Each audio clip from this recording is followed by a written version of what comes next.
Well, hello everybody and welcome to MikeyTaylorGaming, where today we're taking a look into the world of a hat in time glitches for the PC. Now this is the first PC game that I've ever covered on Glitch Picnic, and considering it's pretty new, it's got its fair share of glitches. I'm not going to keep you guys waiting forever like I usually do on the intro, so without further ado, let's get straight on into this and I hope you all enjoy. I will see you all at the end card. I hope you like my suit.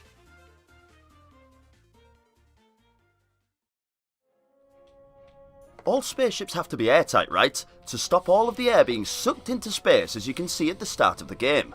I'm still not confident that the repair made after that incident is enough to keep all of the air in, but it doesn't matter because there's another place on the ship that makes me worry for Hat Kid's air supply.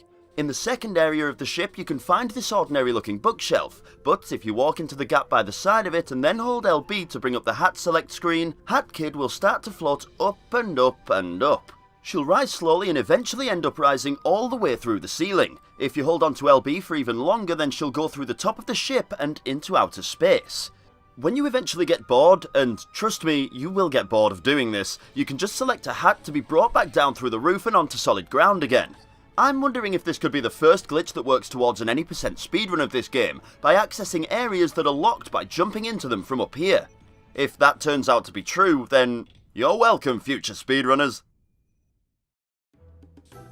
Another interesting glitch can be found in the Subcon forest chapter. As you play through each act, you'll eventually make your way over a broken bridge and then down a route of mini-puzzles which slow your progress. There's one series of jumps that makes me really angry because there's a huge invisible wall that nearly takes up the entire platform. That thing just gets in the way completely and it really just isn't fair. I mean, look at this! What is she climbing?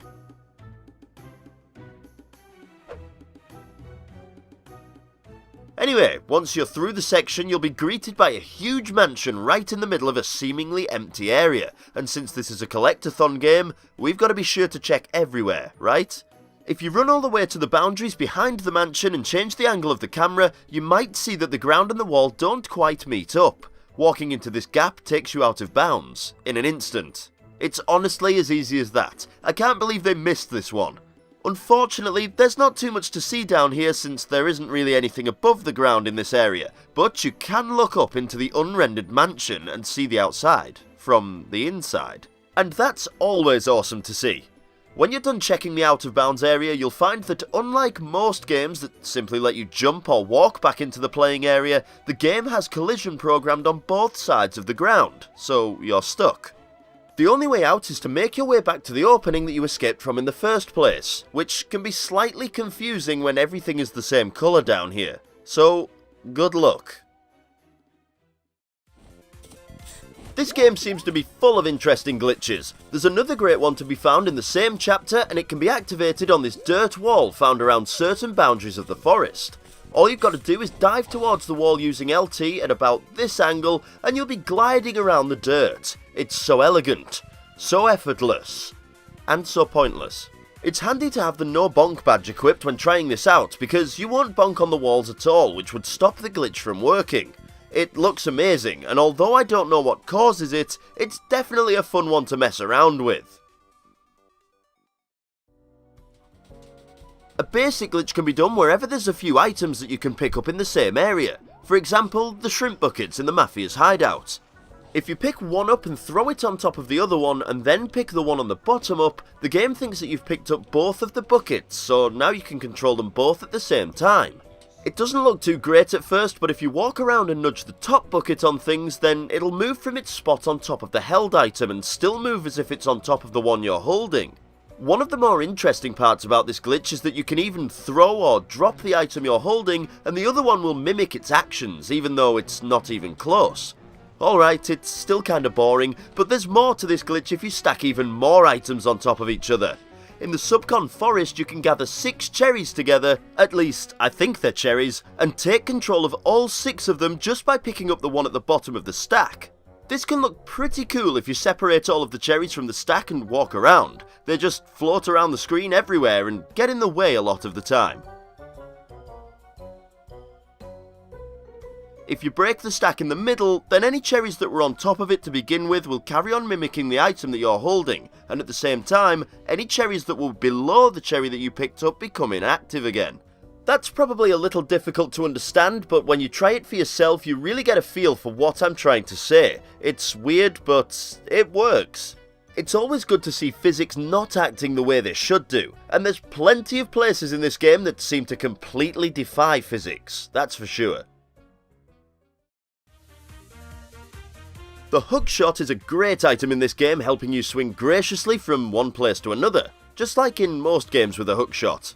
Sometimes though, the hookshot in this game can look more funny than it does gracious, that's for sure. If you use the hookshot and get yourself stuck on a wall when swinging backwards, Hat Kid will get stuck and stay in the same position for as long as she's touching the wall, which, might I add, looks pretty uncomfortable. You can carry on holding left or right while she's in this odd state and the camera does move around her, but she just stays stuck until the hookshot randomly pops back off the wall and back into the normal swinging animation. Very strange.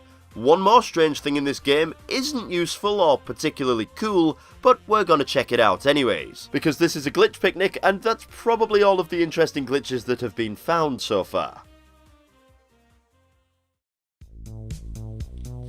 There are a ton of places in the game where I've climbed up objects or stood on something which doesn't look quite right, as I mentioned earlier with the invisible wall getting in the way of my mini puzzle quest. But there are hundreds more too, like climbing up the side of eggs which have no edges to grab onto, and hundreds of places where you can stand on fresh air, as the hitbox of objects is slightly scruffy. Even the telescopes that take you to different levels have issues with them, where you can just stand in them, and even look at Hat Girl through the lens. Kinda. These glitches don't really matter a whole lot. Even though there are many places that I've seen this happening, I've never found a place that it affects your normal gameplay, except for the invisible wall on Subcon Forest. So they're more just like fun glitches that make it look like Hat Kid is as magical as her timepieces. And I guess that's it for today's episode, guys, and considering it's a new game, there's some pretty cool things that have already been discovered and hopefully one that could lead to some sequence breaking soon enough. Thanks again for watching, guys, and don't forget, I love you all. Mwah.